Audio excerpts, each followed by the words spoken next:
Bueno, pues hoy vamos a desenterrar una historia de una valentía increíble. Una historia que fue sepultada casi deliberadamente por el tiempo. Hablamos de la historia de las Rabonas. Esta es una pregunta fundamental, ¿verdad? Porque desafía por completo la imagen que solemos tener de la guerra, esa imagen de soldados, de generales. Nos obliga a preguntarnos quiénes son los verdaderos protagonistas. Y para entender de verdad lo que pasó aquí, hay que tener claro un concepto clave, esto de la invisibilización histórica. Ojo, que no es un simple descuido, ¿eh? Es un proceso muchas veces totalmente deliberado que borra ciertos grupos del relato oficial. Y claro, al final nos quedamos con una versión de la historia pues incompleta, distorsionada.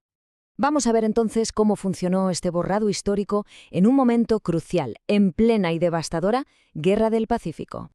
Para situarnos, el escenario es la Sierra Andina, un lugar implacable. La capital Lima ya ha caído, pero la resistencia sigue. La lucha por la supervivencia de Perú se ha convertido en una guerra de guerrillas en un terreno que es de por sí tan hostil como el propio enemigo. Pero claro, aquí es donde empieza el problema.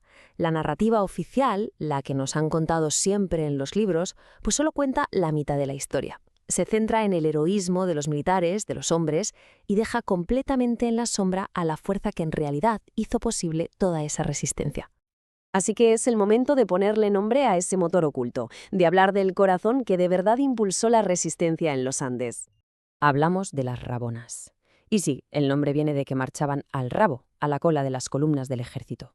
Puede sonar incluso un poco despectivo, pero que no nos engañe el término, porque su importancia estratégica era inmensa. Vamos a decirlo claro desde ya.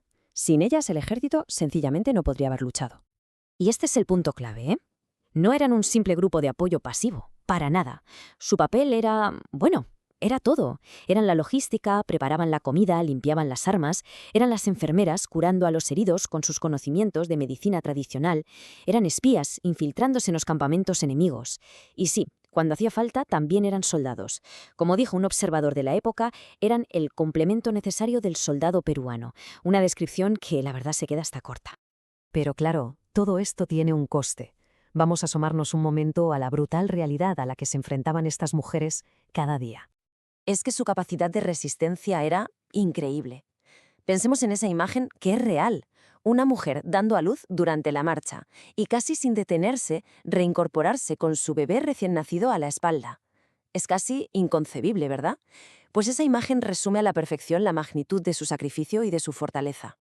Y este cuadro lo resume de una forma, brutalmente clara.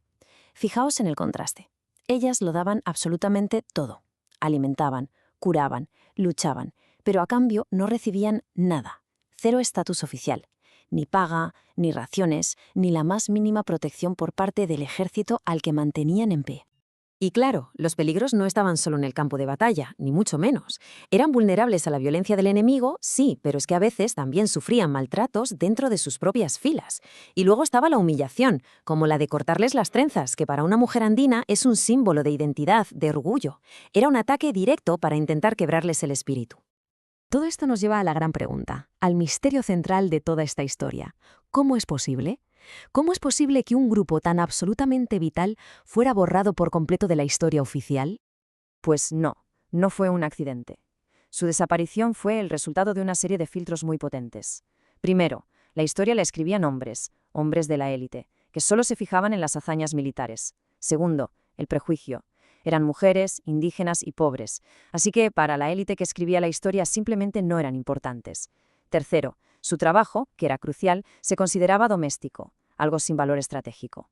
Y por último, la falta de papeles. Como no estaban alistadas, no hay rastro de ellas en los archivos. La historia se escribió, en definitiva, con unas gafas que les impedían ver su valor. Y para que nos hagamos una idea de la mentalidad de la época, esta cita de Clorinda Mato de Turner, que era una intelectual muy importante, lo resume todo. La pelea es para los hombres y la ambulancia para las mujeres. Blanco y en botella. Una mentalidad que encasillaba a la mujer y que por supuesto era incapaz de reconocer su heroísmo activo.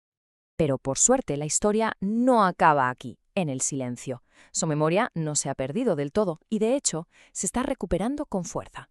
Vamos a ver cómo.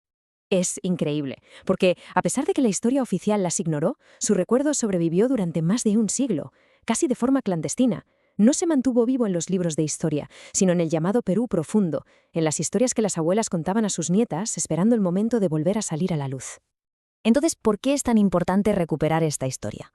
Pues porque no se trata solo de hacerles justicia, que también.